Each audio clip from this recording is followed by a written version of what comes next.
9월 29일 주일입니다. 310장 찬송 드리면서 일부 예배 시작하겠습니다. 310장입니다.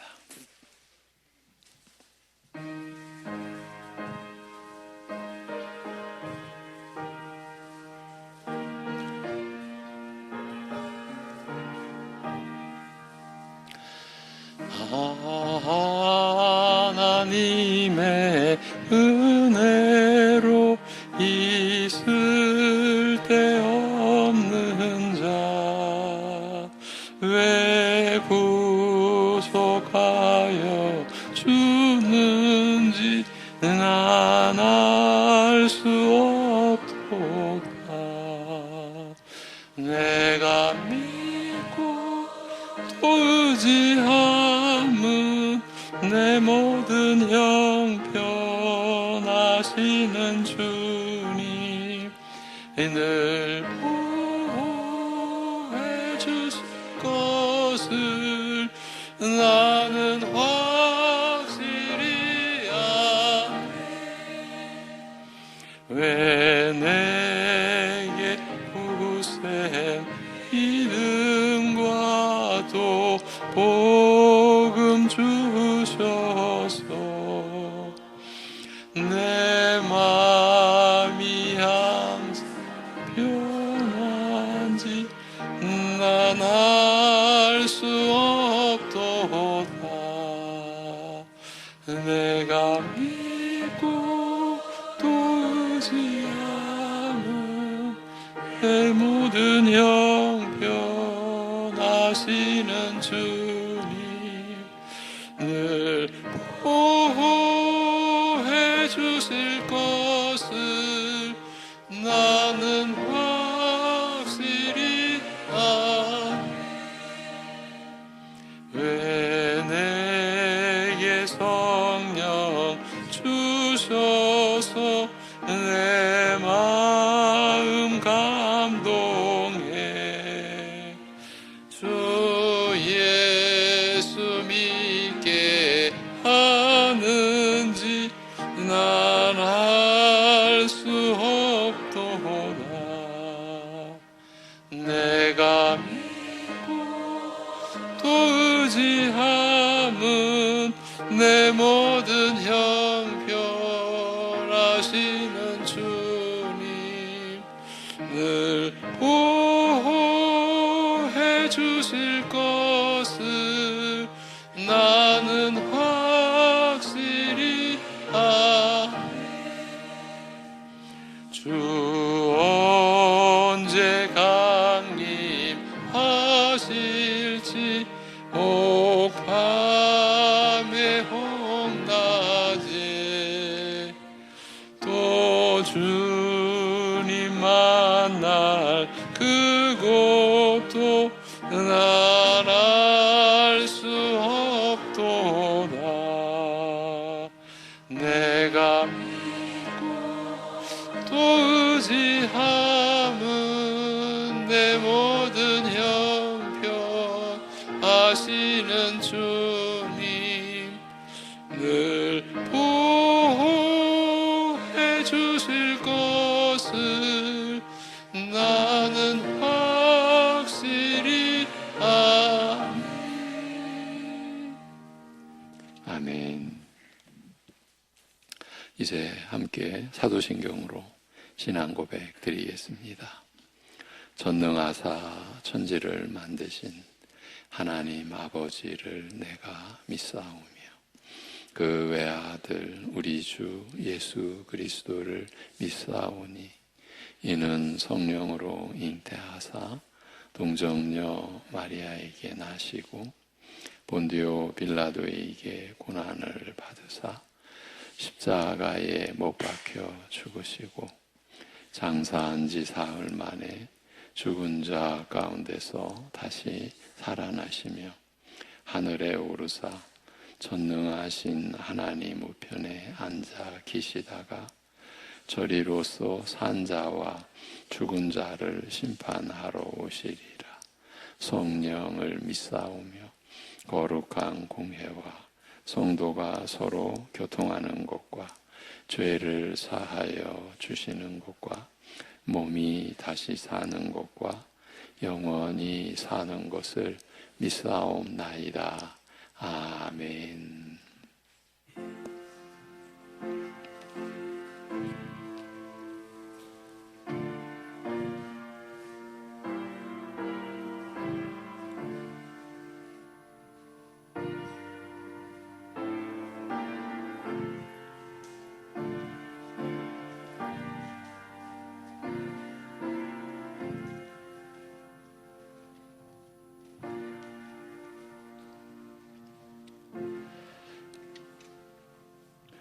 내가 아버지께 구하겠으니 그가 또 다른 보혜사를 너희에게 주사 영원토록 너희와 함께 있게 하리니 그는 진리의 영이라. 세상은 능히 그를 받지 못하나니 이는 그를 보지도 못하고 알지도 못함이라. 그러나 너희는 그를 아나니 그는 너희와 함께 거하시며 또 너희 속에 계시겠음이라. 아멘. 영원히 죄와 허물로 죽어 있어야 했던 저희를 아들의 죽음으로 대속하셔서 영원한 생명을 내려주신 아버지 하나님, 오늘 하나님의 섭리 속에 우리에게 임한 주일을 맞이하여 한 신앙 고백을 가진, 한 믿음을 가진 우리가 함께 모여 한 분 하나님, 한 분 주님 앞에 예배 드리게 하여 주심을 감사합니다.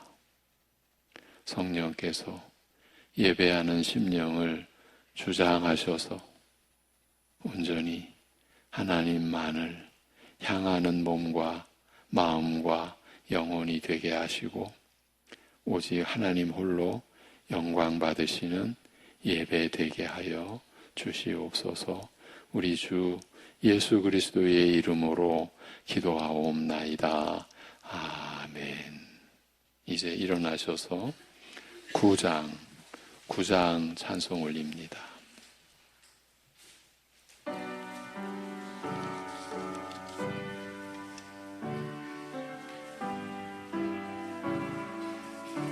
죄송합니다. 8장입니다. 거룩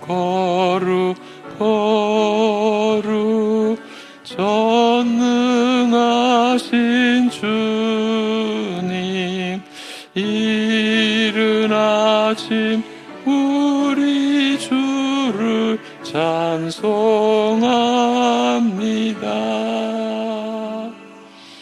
거룩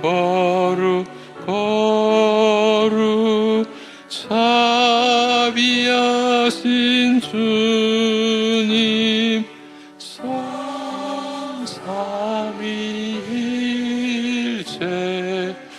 우리 주로다.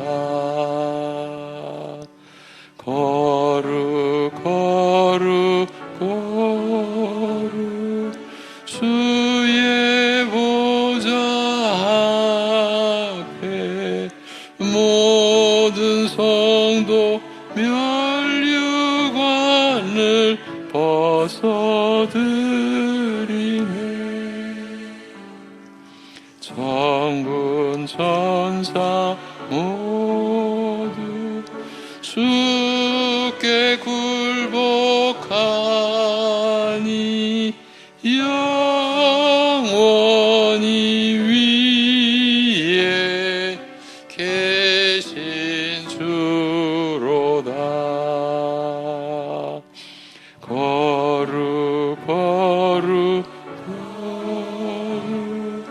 주의 빛난 영광 모든 죄인 눈 어두워 볼 수 없도다. 거룩하신 이가 주님밖에 없네. 온전히 전능하신 주로다.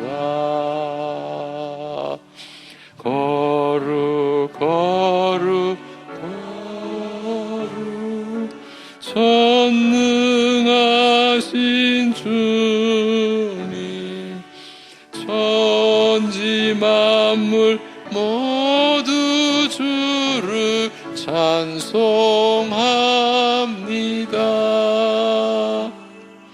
거룩 거룩 거룩 전능하신 주님, 성삼위일체 우리 주로다. 아멘.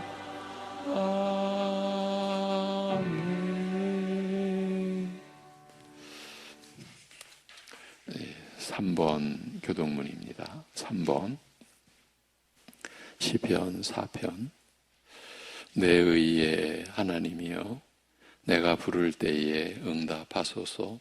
곤란 중에 나를 너그럽게 하셨사오니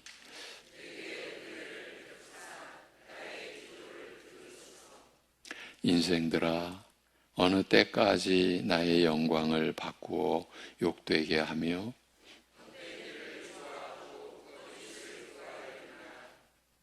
여호와께서 자기를 위하여 경건한 자를 택하신 줄 너희가 알지어다.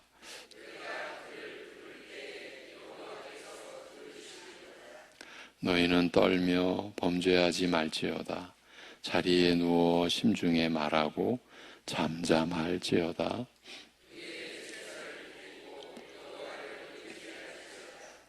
여러 사람의 말이 우리에게 선을 보일 자 누구뇨 하오니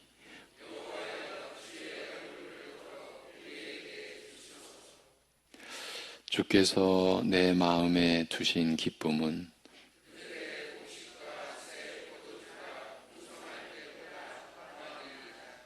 내가 평안히 눕고 자기도 하리니 나를 안전히 살게 하시는 이는 오직 여호와이시니이다. 아멘.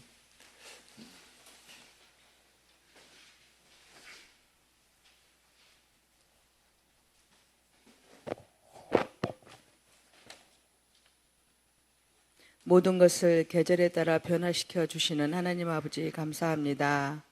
인자하심과 긍휼하심으로 저희들의 죄를 용서하여 주시고 오늘도 또 예배드릴 수 있게 허락하심에 감사드립니다. 역사를 다스리시는 하나님, 부족한 저희를 이처럼 사랑하여 주시고 또 한 주간의 삶을 허락하시며 복된 날을 주시니 감사합니다. 오늘 드리는 예배를 통해서 하나님의 뜻을 깨닫게 도와주시고 그로 인해 하나님을 더욱 의지함으로 하나님의 다스림 안에서 모든 것들을 맡기게 주님 인도하여 주옵소서. 하나님 아버지, 구역원들을 위해 늘 기도하는 또 애쓰는 구역장들에게 주님의 마음도 부어주시고 기도할 때 심령의 위로와 지혜도 주셔 말씀 전할 때 담대히 전하게 도와주옵소서. 서로 모여 구역 예배 드리는 그곳에서 회복의 역사가 있어 기쁨으로 주께 영광 돌릴 수 있게 인도하여 주옵소서.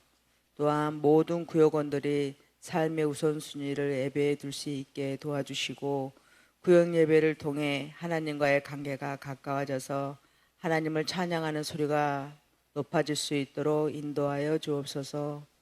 가을을 주시고 시원한 가을바람도 주시니 감사합니다.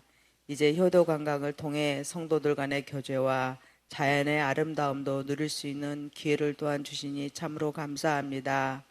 아름다운 자연을 통해서 답답했던 마음들이 위로를 받게 도와주시고 즐거움으로 화답할 수 있게 인도하여 주옵소서. 성도들 간에 서로 대화할 때에 열린 마음도 부어주셔서 서로 이해하는 귀한 시간이 되게 은혜 베풀어 주옵소서. 행사 중에 실족하는 지체가 없도록 모든 성도들의 마음을 주님께서 붙잡아 주시고 효도 관광을 위해 또한 기도하며 준비하는 친교부장님과 봉사부원들에게 위로와 평안을 주시고 모든 과정을 성령님 인도하여 주옵소서. 다가오는 10월과 11월에 있을 재직훈련 교실에 참석할 수 있는 환경을 주님 마련해 주셔서 모두들 참석할 수 있도록 도와주시옵고, 직분이 세상적인 자랑이 아닌 더욱 주님의 뜻을 구하고 또한 기도하며 겸손한 마음으로 주께 엎드리는 귀한 은혜가 있게 주님 인도하여 주옵소서. 교회에서 봉사하고 섬기는 우리 모두가 주어진 일에 매여 혹여 하나님을 잊지 않도록 주님 도와주시옵소서. 이제 말씀을 전하시는 목사님을 영육 강건하게 붙들어 주옵시고 늘 성령께서 붙들어 사용하여 주옵소서. 감사드리며 예수 그리스도 이름으로 기도하옵나이다. 아멘.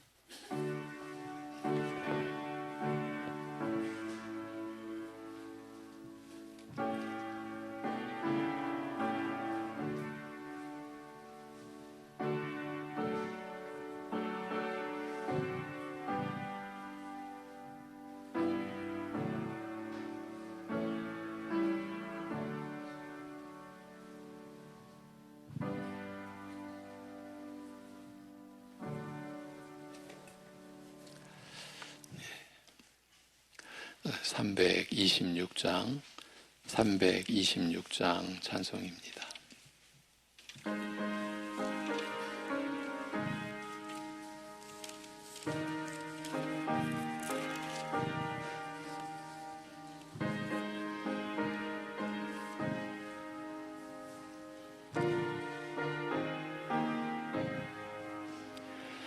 내 죄를 회개하고 주 예수 믿고서 내 주를 사랑하며 잘 섬기리로다. 나 어디 가든지 무엇하든지 주 예수 위하여 충성하리라. 내 주의 뜻을 따라 나 살기 원하며 이 세상 있을 동안 주 섬기리로다. 나 어디 가든지 무엇하든지 주 예수 위하여 충성하리라.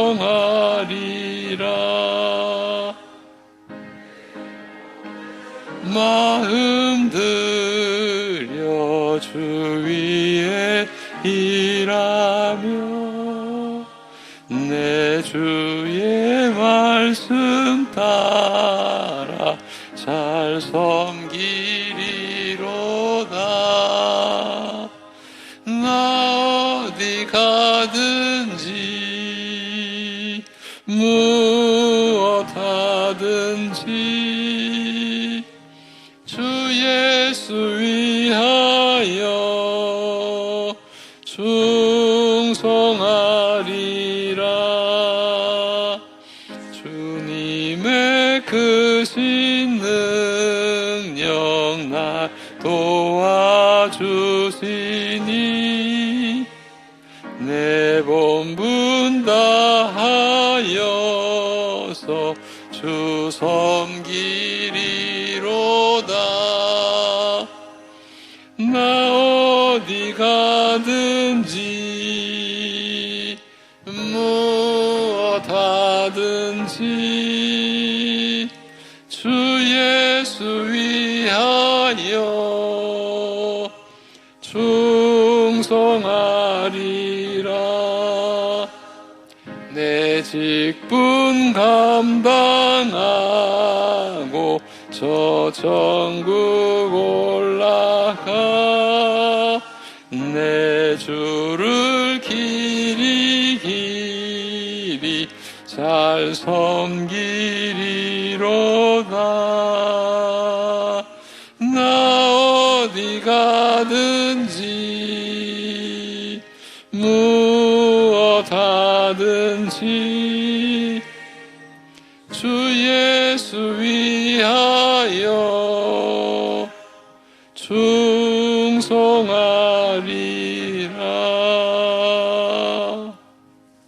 아멘.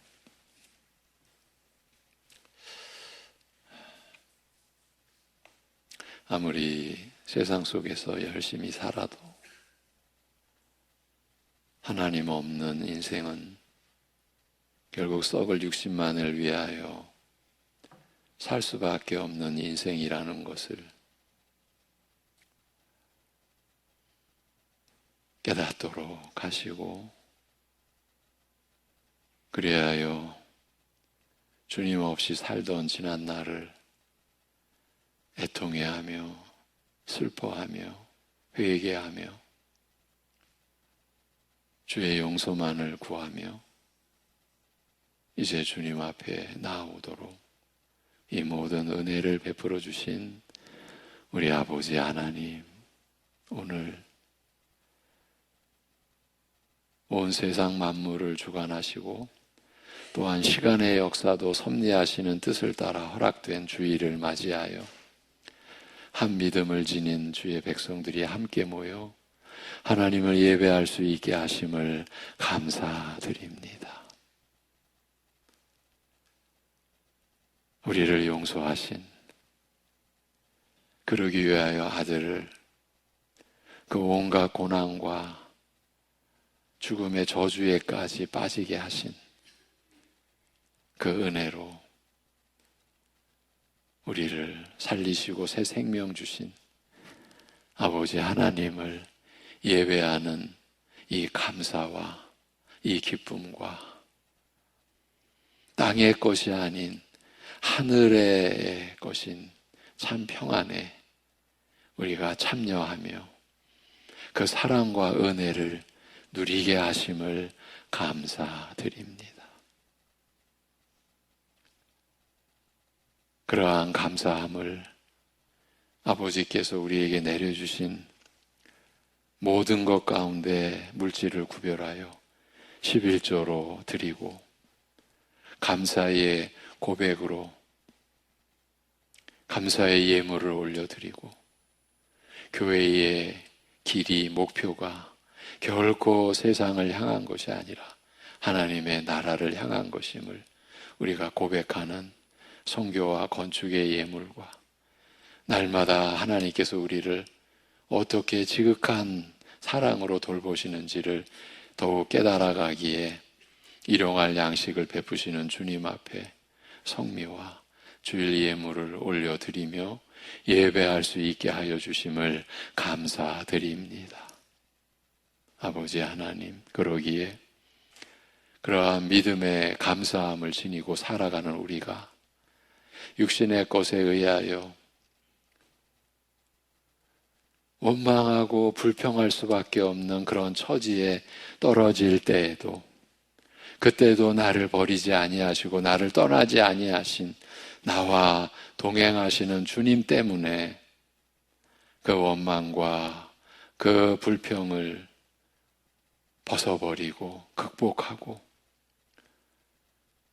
무슨 일을 하든지 주님께 마음을 들여 우리가 살아가게 된 것을 다시 떠올리고 기억하고 그 말씀을 붙들고 주님의 사랑에 붙들려서 어떤 아픔과 어려움 속에서도 주 예수 그리스도의 이름으로 아버지 하나님 앞에 감사함으로 살아가는 우리들의 생애 되게, 우리들의 하루하루의 삶이 되게 우리를 다스려 주시옵소서.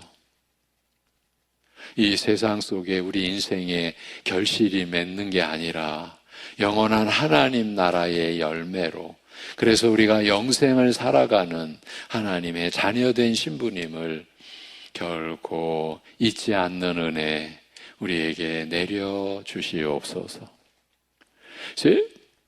세상이 나를 버린 것 같아도 하나님이 나를 인정해 주시고 하나님이 나를 받아주시고 하나님이 나를 부끄러워하지 아니하시고 아버지 하나님께서 나와 함께 하시는 그 은혜로 인하여서 세상에서 버림받은 것 같은 현실 속에서도 믿음의 담대함을 가지고 하나님 앞에서 그래서 이 세상에 빛이 되는 소금이 되는 삶을 살아내는 우리 사랑하는 한 분 한 분 성도들의 생애 되게 붙드시고 축복하시고 인도하여 주시옵소서. 그러기에 오늘도 우리를 그렇게 살게 하시는 말씀에 우리가 붙들리게 하옵소서. 우리가 그 말씀에 진리와 은혜 속에 함께 들어가는, 함께 참여하는 시간이 되게 하여 주시옵소서. 세상에 어떠한 일이 나를 너무나 심란하게 만든다 할지라도 이 시간 하나님 앞에 자신의 모든 것을 내려놓고 하나님 주시는 위로와 평강의 나라로 이끄시는 하나님의 손길에 붙들리는 은혜의 느낌을 받을 수 있는 말씀의 시간이 되게 하여 주시옵소서.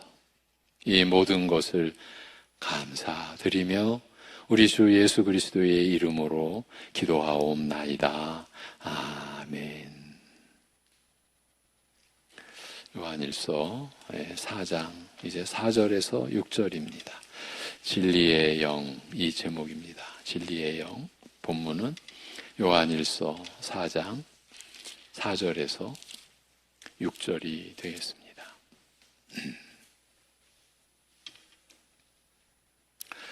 자녀들아 너희는 하나님께 속하였고 또 그들을 이기었나니 이는 너희 안에 계신 이가 세상에 있는 자보다 크심이라.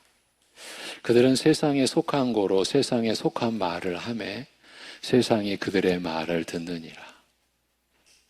우리는 하나님께 속하였으니 하나님을 아는 자는 우리의 말을 듣고 하나님께 속하지 아니한 자는 우리의 말을 듣지 아니하나니 진리의 영과 미혹의 영을 이로써 아느니라. 아멘. 이제 4절부터 6절을 합독하시겠습니다. 시작.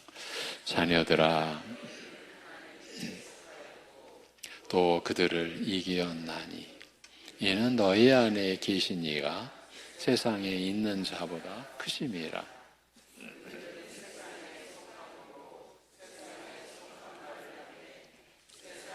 그들의 말을 듣느니라.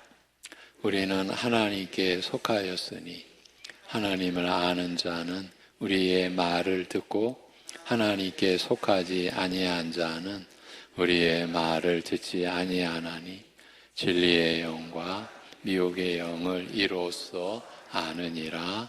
아멘. 네. 오늘 본문이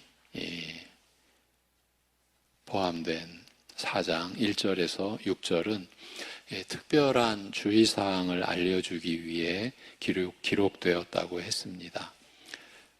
앞선 3장에서 의와 사랑이 주님과의 사귐을 갖는 성도들이 가져야 하는 신앙의 가장 중요한 두 기둥이라고 말한 뒤에 사랑에 대해 더 구체적으로 밝힌 다음 이제 4장에 들어서 거짓 선지자에 대해 언급하고 영을 분별해야 하는 것을 얘기한 것은 우리 성도들은 형제 사랑을 베풀되 분별력을 가져서 순결하기도 하고 지혜롭기도 한 방식으로 그리해야 한다는 의미였습니다. 모든 사람에게 사랑을 베풀되 형제의 범주에 속한 자들에 대한 분별력을 가지고 자기 영혼과 교회가 오염되지 않도록 더럽혀지지 않도록 진리를 지켜가면서 사랑해야 한다는 그런 얘기였습니다. 우리 신자들은 그 책임을 명령받고 있다고 했습니다. 하나님께 속하지 않은 거짓 선지자들이 세상에 나와 교회 안팎에 있으므로 모든 성도는 형제와 적 그리스도를 분별해서 지혜롭게 사랑해야 된다는 의미였습니다. 우리는 사랑을 베푸는 자로 살되 분별력을 가지고 영혼과 교회가 오염되지 않도록 지혜롭게 지켜가면서 살아가야 할 것을 배웠습니다. 그건 다른 말로 하면 의도적이고 교활하게 예수 그리스도를 왜곡시키고 속이려 드는 것 외에는 형제 사랑을 베풀지 못하는 조건이 되지 않는다는 의미였습니다. 세상 사람들은 인간적인 취향이나 성격 등을 따라서 사람을 좋아하고 싫어하는 반면 그리스도인은 예수 그리스도에 대한 믿음이 어떠하냐에 따라 형제로 받느냐 아니하느냐를 결정한다는 것입니다. 그런 것을 분별해야 하는 무거운 책임이 모든 성도들에게 주어져 있습니다. 의와 사랑 등 신자로 산다는 것만 해도 어렵고 힘든데 교활하게 속이고 들어와 선생 노릇하는 거짓 선지자들을 분별해야 하는 책임도 일반 성도들에게 명령으로 주어지고 있다라는 것입니다. 여러분, 우리 안에도요, 거짓 선지자와 그 무리들에 속한 가족, 형제, 친지 때문에 어려움을, 고통을 받는 우리 교우들이 계십니다. 그 아픔은 하루아침에 끝날 아픔이 아닙니다. 1년, 10년, 아니 몇십 년, 반평생, 한평생.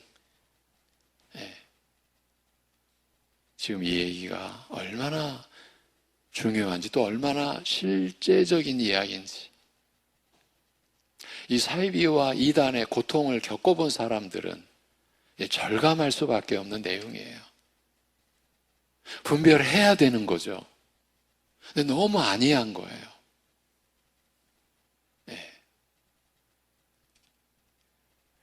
그러나 그 분별에 대한 책임이 전적으로 성도들에게만 맡겨진 것은 아닙니다. 사도는 오늘 본문에서 우리 신자들에게, 우리 성도들에게 허락된 놀라운 진실을 밝히고 있습니다.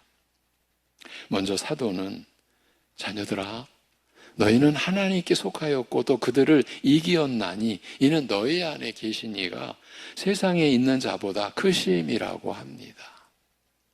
자녀들아, 이들은 하나님께 속한 자들, 곧 그리스도인들을 가리키는 말입니다.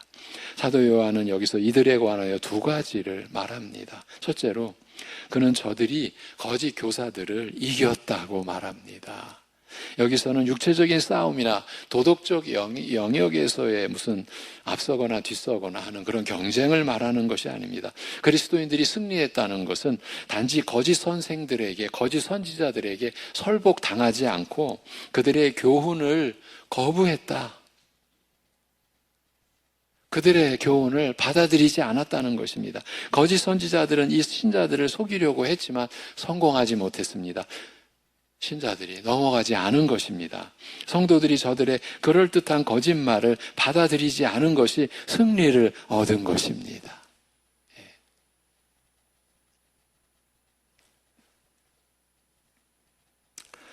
둘째로 요한은 그리스도인들이 어떻게 승리를 거두게 되었는지를 이야기합니다. 이는 그들 자신이 강해서가 아니었습니다. 그들이 똑똑해서가 아니었습니다. 아마 그들은 강한 자들이 못 되었을 것이고 또 될 수도 없었을 것입니다. 대개 거짓 선지자로 활약하는 자들은 많은 능력과 또 지적인 준비를 해서 교회를 잠식하려고 합니다. 소위 영적 거인들이라는 평가도 받을 수 있는 자들입니다.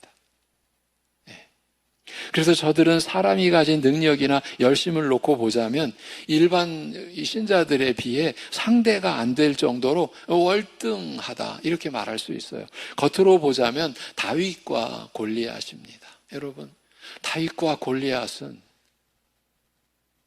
이건 어린 아기와 어른과 같은 그런 차이예요. 그러나 다윗이 거대한 골리앗을 이긴 것처럼 다윗의 능력이 아니었죠.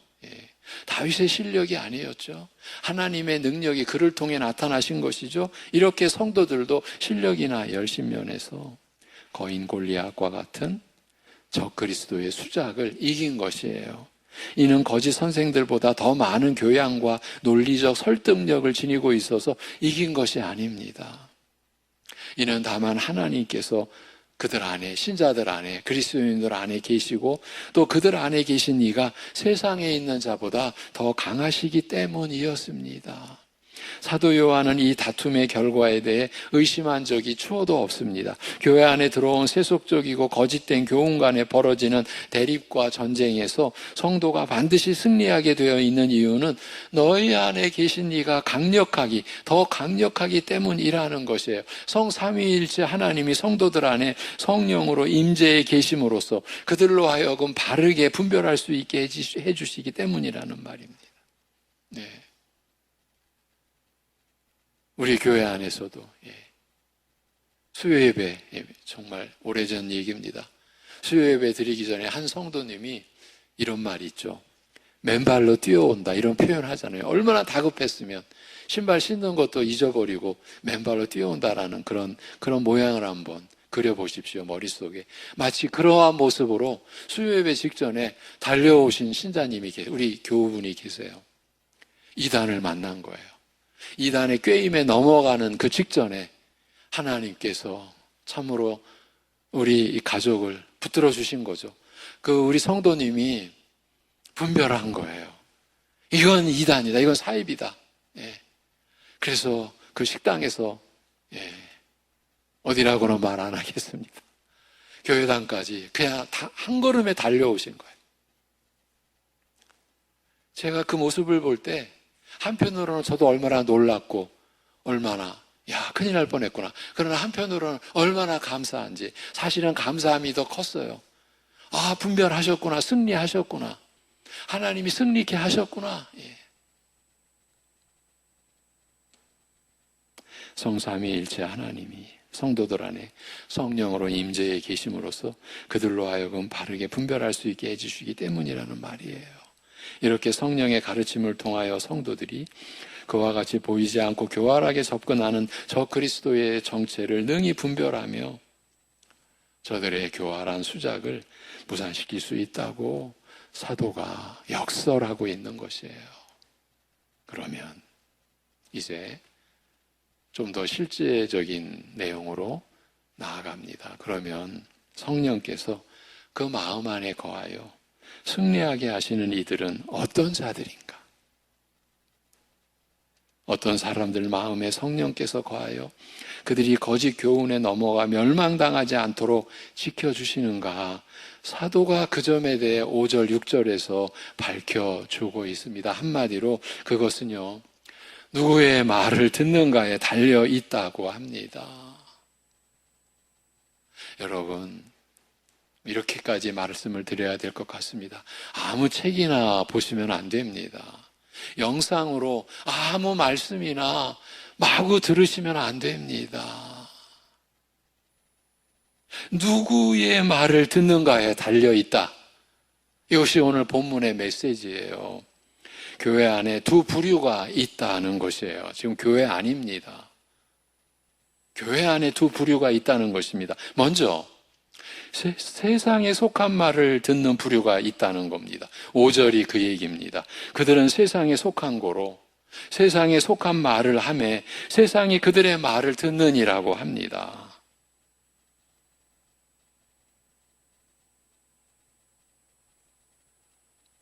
여러분을 제 의도로, 제 의지로 겁주려고 한 부분이 있다면 그건 전적인 저의 잘못이고 저의 책임이고 제가 여러분에게 용서를 빌어야 될 내용입니다. 여러분, 저는 지금 하나님의 말씀을 전하는 겁니다. 그 말씀이 이렇게 지금 심각합니다. 누구의 말을 듣는가? 그런데 교회 안에 세상에 속한 말을 듣는 이들이 있다. 그들은 세상에 속한 거로 세상에 속한 말을 하며 세상이 그들의 말을 듣는다고 합니다. 여기서 사도는 거짓 선지자들이 전하는 말을 분석해 주고 있습니다. 저들의 말은 비록 기독교적인 언어로 옷을 입고 기독교 교사들로 자칭하는 자들의 입에서 나오기는 했지만 세상의 것, 세상의 철학이라는 것입니다. 세상을 요한일서에서는, 이 서신에서는 하나님 없는 가치관이나 사고방식이라고 앞에서 정의했습니다. 하나님 없는 가치관. 육신과 보이는 것과 땅의 것을 필요 이상으로 위하고 가지려 하고 자랑하려는 가치관이라 했습니다. 그게 세상입니다. 그것을 하나님의 이름을 빙자하여 전할 때 세상은 그게 좋아서 그런 말에 몰두한다는 것입니다. 그런데 여기서 그들의 말을 듣는 세상이 사실은 외적으로 보면 교회 안에 있는 사람들입니다. 교회 안에 세상이 있는 것이에요. 이들은 다른 말로 세속적인 청중이라 할 수 있어요. 이들은 거짓 선생들이 전하는 세상이라는 가르침을 듣고 즐거워할 뿐만 아니라 그것을 열렬하게 받아들이고 순종해 간다라는 거예요. 끼리끼리 모이기 마련이라는 말들을 하죠. 세상을 좋아하는 이들은 교회 안에서도 세상을 사랑하라고 가르치는 자들을 더 좋아하게 되어 있습니다. 여러분, 하나님 나라의 교회 안에서 세상의 것을 가지고 가르치기까지 하면은 그 책임을 어떻게 누가 감당하겠습니까?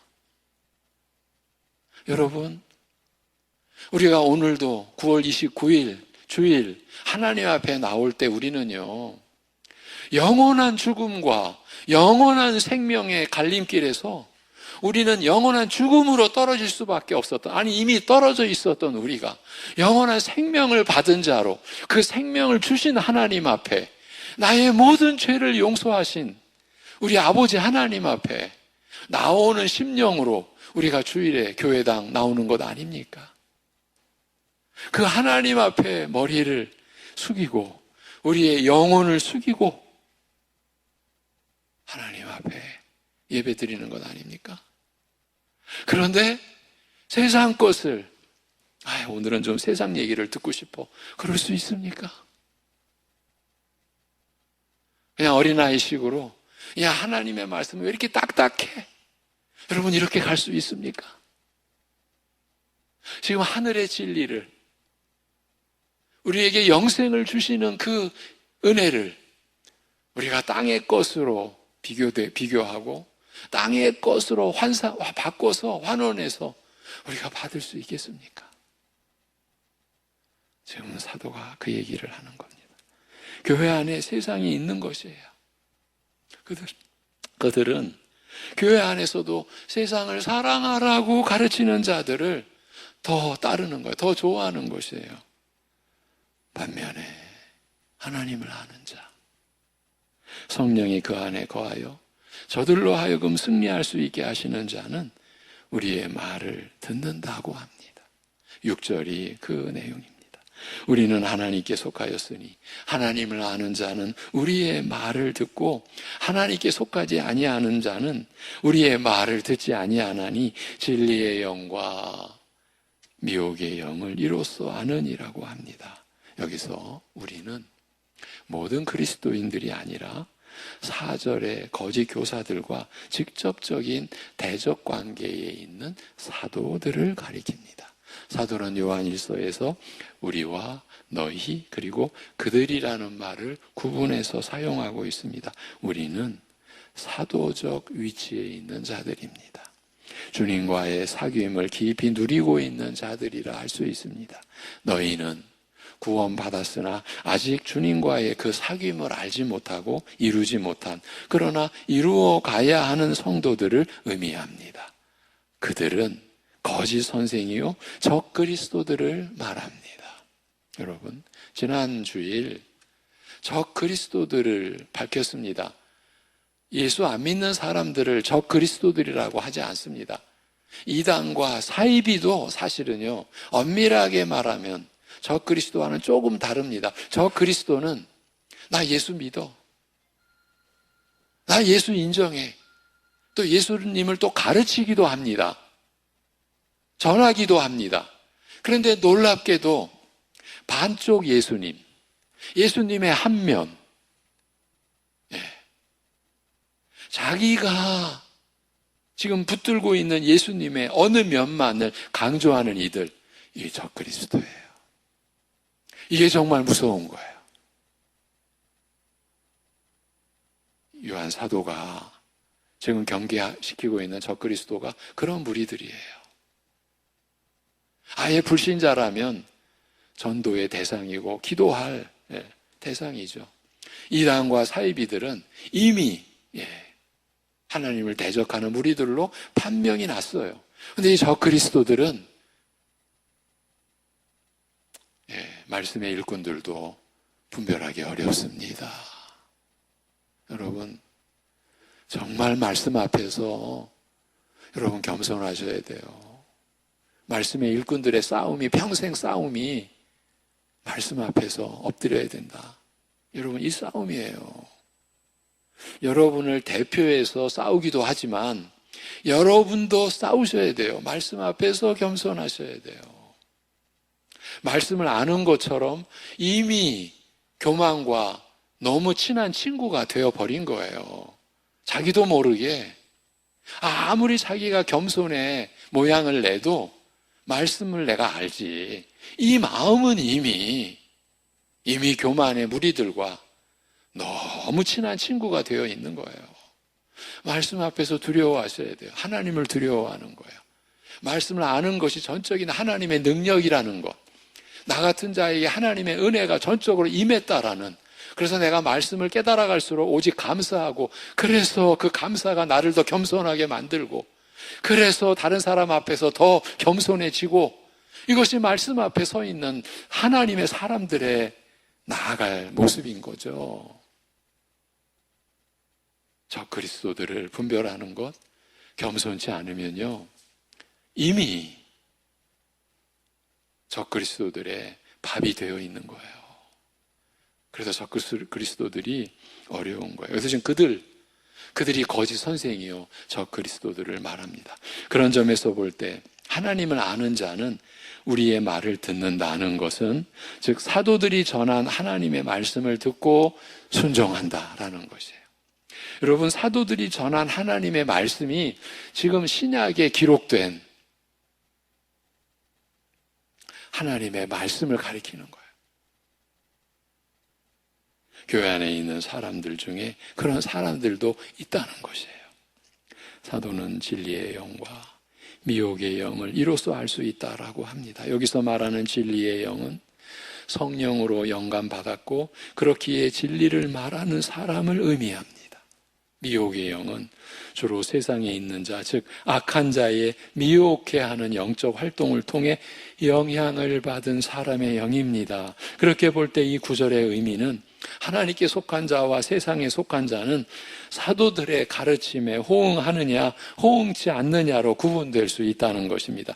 사도들이 전한 하나님의 말씀을 청종하는 모든 진실한 자녀에게 성령께서 내주하셔서 그들로 하여금 거짓 선생들의 교활한 교훈을 올바른 분별력을 갖고 대처토록 해서 승리할 수 있게 하신다는 말입니다. 즉 영들을 분별하며 진리와 거짓을 구분하는 능력은 오직 어떤 말, 누구의 말에 귀 기울이느냐 하는 거기에 달려 있다는 그것입니다.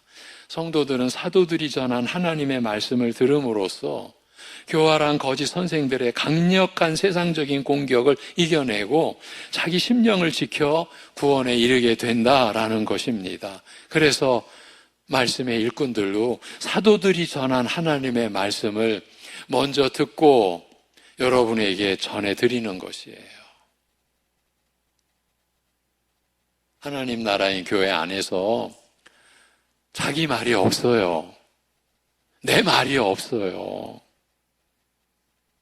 사람의 말이 어떻게 죄사함의 은혜가 일어나게 하고 거듭나게 하고 어떻게 영원한 생명을 줄 수가 있겠어요? 자기 호흡 한마디도 한 가닥도 주장하지 못하는 인생인데, 여러분, 제가 교회를 하나님의 나라라고 끊임없이 일깨워드리는 그 의도를 짐작하시고 느끼시기를 바랍니다. 여러분, 교회는 하나님 나라입니다. 세상 나라가 아닙니다. 세상의 기준을 가지고 세상 것을 가지고 판단한다는 것은, 여러분, 적절한 속담이 있으면 여러분이 속담으로 비유해 보십시오. 이런 말씀이 지금 요한 사도가 사랑을 말하는 가운데 배치되어 있습니다. 이제 6절을 지나서 7절을 들어가면 바로 사랑에 대한 언급이 또 나옵니다. 우리 서로 사랑하자. 이런 형식을 통해 사도 요한은 우리에게 참으로 복된 신앙의 길을 알려주고 있습니다. 영들을 분별하는 문제, 그 분별법, 그리고 성도들의 궁극적인 승리와 그 승리케 하는 능력과 그 능력이 임하는 방편을 얘기하는 것들이 결코 사랑을 베푸는 일과 무관하지 않다는 것입니다. 다시 말하면 사도 요한은 우리가 믿는 사람으로서 의와 사랑을 베풀어야 할 때 그것은 반드시 진리와 공존해야 한다라는 점을 강조하고 있는 것입니다. 이러한 가르침은 우리가 사랑을 베풀려 할 때도 주의해야 할 점이 있음을 알리려는 것이에요. 여기서 교회 밖에 있거나 혹은 교회 안에 있다고 하면서도 의를 이루는 데 관심이 없거나 또는 사랑을 형제에게 베푸는 일에 관심이 없는 자들은 아예 논외입니다. 사도 요한은 모든 성도들이 다 형제 사랑을 더욱 성실히 베풀려 해야 한다는 그 점을 전제하고 있습니다. 그런데 사도는 그럴 때에도 교묘한 위험이 다가올 수 있음을 경계시키고 있습니다. 어떤 위험입니까? 우리가 주변에서 쉽게 발견할 수 있는 위험은 사랑의 행위만을 최고로 여기는 경향입니다. 실제로 그런 위험이 많이 있습니다. 대개 사람들은 사랑을 제일 큰 증거로 여깁니다. 그래서 누가 헌신적으로 구제하고 어려운 사람 돌보고 있다면 그것이야말로 기독교 정신의 최고봉이요 진실한 구원의 증거라고 그렇게 말합니다. 그렇게 판단해 버립니다. 그가 가진 진리 곧 예수 그리스도에 대한 믿음이 어떠하냐에 대해서는 아무 관심이 없습니다. 다른 사람들이 보이기 힘든 사랑만 있으면 되지 그 신앙 고백이 무엇인지는 뭐가 중요하냐라는 것입니다. 여러분, 그리스도에 대한 믿음의 열매가 그 사랑입니다. 이 순서가 바뀌면 안 됩니다. 이 둘이 끊어지면 생명이 없는 겁니다. 근데 우리는 그런 잘못을 너무 많이 저지르는 거예요. 실제로 그런 주장을 하는 책들이 기독교 서점에서 베스트셀러가 되기도 하는 줄 알고 있습니다. 저도 읽어본 적이 있습니다. 제가 지금 내가 한 몇 번 얘기했었죠. 제가 너무 좋다고 제가 많은 분들에게 소개했던 책입니다. 그런데 그 책이 바로 사랑뿐이었습니다. 예수님에 대한 진리가 빠져 있었던 것을 목사도 분별을 못했던 거예요. 그때 생각하면 정말 너무 마음이 그냥 어둡죠. 그 책임을 어떻게 제가 질 수가 있어요? 하나님께 용서 구하고 은혜를 구할 뿐이죠. 저들은 예수님을 믿는 믿음이 어때야 하는지, 구원과 믿음, 성경의 교리에 대해서는 염증을 느낀다고 하면서 오직 사랑만 강조하고 있습니다. 교리로 교인들을 망친다고, 차가운 사람 만든다고 이렇게 주장합니다. 또 그런 주장을 따라갑니다. 여러분, 사랑이 있으면 기독교든 천주교든 아무 문제가 되지 않는다는 식입니다.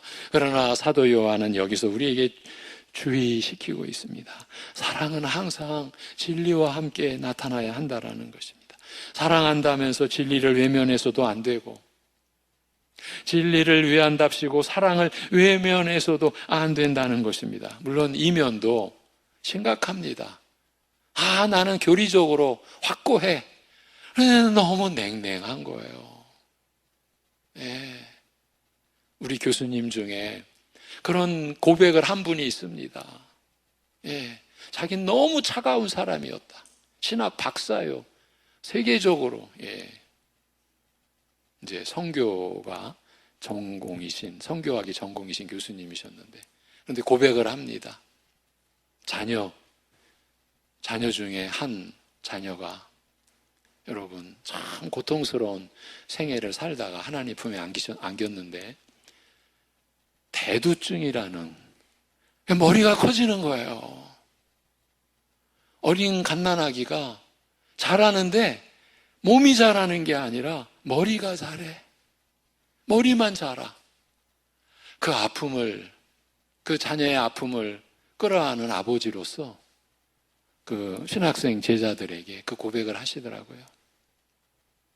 아들의 고통과 죽어가는 모습을 통해서 나의 진리 없는, 그러니까 사랑 없는 진리의 그 차디찬 내 영혼을 만날 수 있었다고.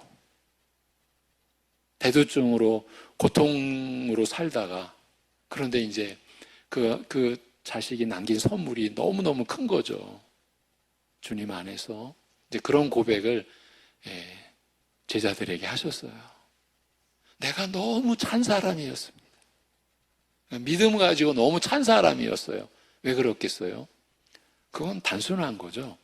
지식의 자랑이 그의 영혼을 차갑게 만든 거죠. 여러분, 제가 무엇을 가지고도 자랑하지 마시라고 그렇게 여러분 귀가 따갑도록 말씀을 드린 이유를 아시겠습니까? 자랑은요, 내 영혼을 망칩니다. 내 믿음을 망칩니다. 여러분, 그러니까 사랑한다면서 진리를 외면해서도 안 되고요, 진리를 위한답시고 사랑을 외면해서도 안 된다는 것이에요. 그건 둘 다 영혼을 미혹해 하는 마귀의 영에게 넘겨준 꼴인 거죠. 더구나 기독교만 사랑을 베풀지 않습니다. 다른 종교도 어려운 사람들을 돕는 일에 힘쓰기도 하고, 또 어떤 사람들은 기관이나 조직을 손수 만들어서 사회 봉사에 나서기도 합니다. 그럴 때 사람들이 보인 사랑만 보고 대뜸 저들이 모두 그리스도인들이다, 혹은 저들 모두가 다 구원에 이를 것이라고 쉽게 평가를 내리지 말고 진리를 따라 신중히 파악하고 결정하라는 얘기입니다. 물론 세상에 어떤 식으로든 사랑이 나타나고 어려운 사람들을 돕기 위해 힘쓰는 사람이나 단체가 있으면 그건 반가운 일입니다. 믿지 않는데도 기부에 힘쓴다거나 어렵게 사는 사람들을 찾아가서 그들의 생존을 돕기 위해 물신양면으로 힘쓰는 자들이 많이 늘어나는 것은 참 귀하고 좋은 일입니다. 세상에는 그런 모습이 필요하고 더욱 늘어나야 합니다. 그런 사람들에 대해 비판할 것은 전혀 아닙니다. 오히려 독려하고 칭찬하고 기도해야 하는 일입니다. 그러나 그렇다고 해도 우리 성도들은 항상 균형을 잃지 않아야 한다는 것입니다. 사랑을 베풀면서도 진리의 영을 가진 자들인가를 동시에 확인해야 한다는 것입니다. 성도는 진리 안에서 사랑을 가진 자로 드러나야 합니다. 사랑을 열심히 베풀면서도 예수 그리스도에 대한 교리로부터 성경이 가르치는 모든 교훈을 다 정통하게 가지려는 모습이 있어야 합니다. 물론 다른 사람들이 어떤 믿음을 가졌는지에 대해서는 우리가 관여하거나 비판할 수 있는 권한이 없습니다. 그러나 우리 자신은 반드시 사랑과 진리를 동시에 병행하여 갖추어서 균형을 이루는 모습이어야 합니다. 둘 다를 함께 이루려 해야 합니다. 사랑만 풍성히 향하면 되지, 이렇게 말하면서 진리를 등한시하거나, 지금 제가 진리를 등한시하거나라는 것을요, 말을 바꾸면요, 예수를 등한시하거나 이렇게 될 수가 있는 거예요. 진리를 가볍게 여긴다. 그 진리 자체이신 예수님을 없이 여긴다. 이 말이 되는 거예요. 이렇게 사랑만 풍성히 행하면 되지 이렇게 말하면서 진리를 등한시하거나 그릇된 신앙 고백을 버리지 않는 그런 이들도 있습니다. 반면에 진리를 갖고 있다고 말하면서도 사랑 베푸는 데에는 너무나 인색한 이들도 있습니다. 둘 다 하나님 앞에서 잘못된 것입니다. 진리 없이 사랑을 전부로 행하는 자들에게 쉽게 나타나는 위험은 그것이 공로와 자랑으로 변하기 쉽다는 것이에요. 예수 그리스도의 은혜 안에서 하나님이 주시는 힘으로 사랑하며 끝까지 나는 무익한 종이로소이다라고 고백하면서도 충성하는 그런 참된 주종관계가 사라지기 쉽다라는 것이에요.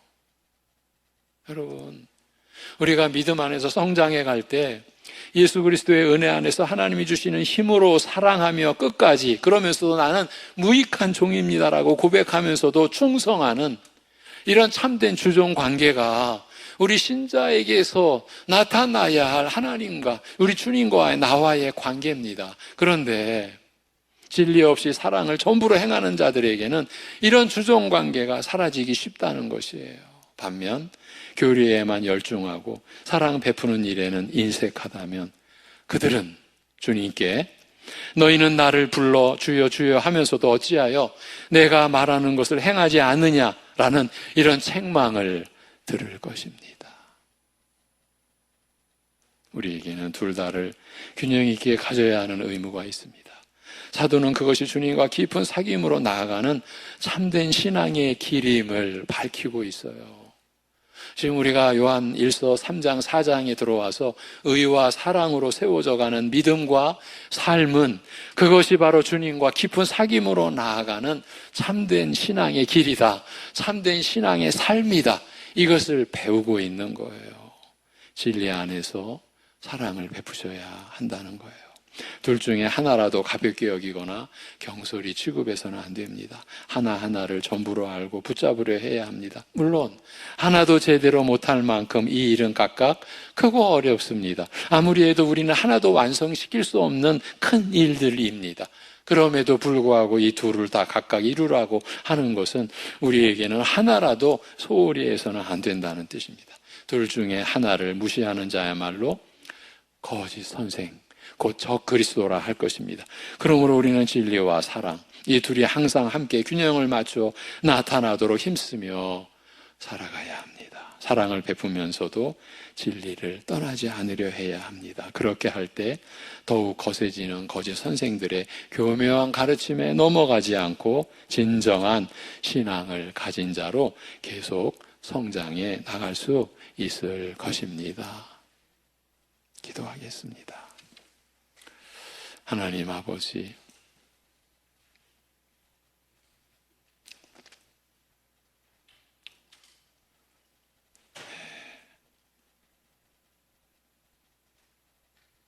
하나님 앞에 설 때에 이 연약한 우리들이 생명과 죽음에 관한 진리 앞에 서는 느낌을 받게 됩니다. 하나님 앞에 우리가 나아갈 때 우리가 산다는 것이 무엇인지, 더 나아가서 우리가 하나님 앞에서 하나님의 생명으로 산다는 것이 무엇인지 더 생각하게 됨을 느끼기에 이 시간도 하나님 앞에 구하며 나아갑니다. 아버지 하나님, 우리 사랑하는 성도들, 그냥 사는 것이 아님을, 그냥 살았으니 하루하루 살고 있는 것이 아님을 하나님의 뜻으로 우리 같은 것을 위해 아들을 죽이신 하나님의 사랑으로 우리를 보살피시는 하나님의 능력으로 우리가 하루하루를 살아가는 것임을 잊지 않는 은혜가 임하게 하여 주시옵소서. 그러기에 지금 어떤 처지에 있든지, 지금 어떤 상황이든지 내가 사는 것이 하나님의 사랑 안에서 되어지는 일이고 하나님의 은혜로 내가 오늘 하루를 살아가는 것임을 하나님 앞에서 고백하고, 그래서 내가 오늘을 어떻게 살 수 있는지, 살아야 하는지, 내가 어제와 똑같은 일을 하더라도 내가 하나님 앞에서 어떠한 마음으로 일하며 살아가야 하는지 생각할 수 있는 우리 모두가 되게 하여 주시옵소서. 그러기에 무엇을 하든지 사람에게 하듯 하지 말고 주께 하듯 하라고 하신 말씀이 우리 사랑하는 성도들의 마음을 주장해 주시고, 그 말씀이 역사하여 무엇을 하든지 주께 하듯 우리가 그렇게 하며 일하며 살아갈 수 있는 하루하루 되게 하여 주시옵소서. 그러기에 그 무엇을 하든지 그 일이 사랑을 베푸는 일들로 성숙해져 가고 변화되어져 가고 깊어져 가고 풍성해져 가는 우리 사랑하는 성도들의 하루하루가 그렇게 겹쳐지고, 그래서 그 겹쳐진 하루들로 인해 일생이 이루어지는 그러한 생애를 살아갈 수 있게 은혜를 베풀어 주시옵소서.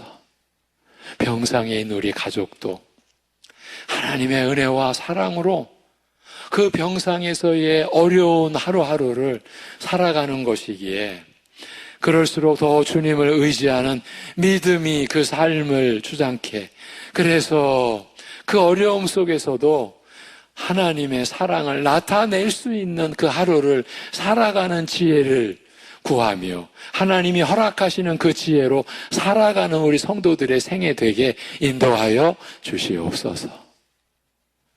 이제 주일을 마치고 우리가 한 주간을 살아갈 때인데, 그 하루하루 주님의 사랑으로, 주님의 능력으로 살아가는 것처럼 그렇게 살아가는 모습을 가질 수 있는 우리 모두 되게 하여 주시옵소서. 이 모든 것을 주께 의탁하옵고 주를 의지하오며 우리 주 예수 그리스도의 이름으로 기도하옵나이다. 아멘.